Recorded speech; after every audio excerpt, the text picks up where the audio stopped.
आचारसंहिता संपल्यानंतर झालेला आहे। जानेवारी महिन्यामध्ये सुद्धा वितरित झालेला आहे। फेब्रुवारी महिना आणि मार्च महिना 8 मार्चचं उद्दिष्ट आम्ही ठेवून त्या ठिकाणी ती तयारी करत होतो, जेणेकरून एक विशेष त्या दिवसाचं एक औचित्य साधून ते आम्हाला महिलांच्या खात्यापर्यंत पोहोचवता येईल।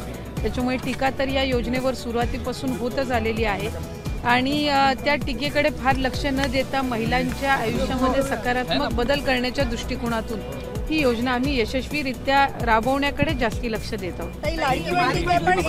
महिलांवरती होत असलेले या दोघांनाही भारतरत्न देण्यात यावा अशी मागणी ही सत्ताधारी भाजपचे आमदार करत आहेत। आपली काय प्रतिक्रिया आहे यावर? नाही, या निश्चितपणाने क्रांतीज्योती सावित्रीबाई फुले असतील आणि महात्मा ज्योतिबा फुले असतील यांच्या जी काही मागणी आमचे सन्मान्य वरिष्ठ सदस्य आहेत, ते माजी मंत्रीसुद्धा आहेत, यांनी केलेली आहे आणि जे योगदान त्यांचं समाजासाठी अनेक वर्षांपूर्वीचं आहे त्याचे पडसाद आजही आपल्याला त्या ठिकाणी पाहायला मिळतात आणि कुठे ना कुठेतरी मुलींच्या शिक्षणाप्रती असेल किंवा त्याचबरोबर समाजामध्ये जी काही सुधारणा आहे ही याची जी सुरुवात असेल, एक सकारात्मक पाऊल असेल आणि त्यावेळेला संघर्ष करून त्यांनी मुलींच्या शिक्षणासाठी दिलेलं जे योगदान असेल हे आमच्या सर्वांच्या आणि आपल्या सर्वांच्याच आयुष्यामध्ये अमूल्य आहे आणि त्यांच्यासाठी ही मागणी त्या ठिकाणी त्यांना भारतरत्न मिळावं ही केलेली आहे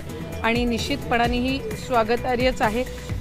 मला खात्री आहे की केंद्र सरकार, देशाचे लोकप्रिय पंतप्रधान नरेंद्र मोदी साहेब याची योग्य ती या मागणीची दखल घेऊन एक आम्हाला सकारात्मक त्यांच्याकडून त्याचे एक उत्तर ऐकायला मिळेल अशीच मी या निमित्त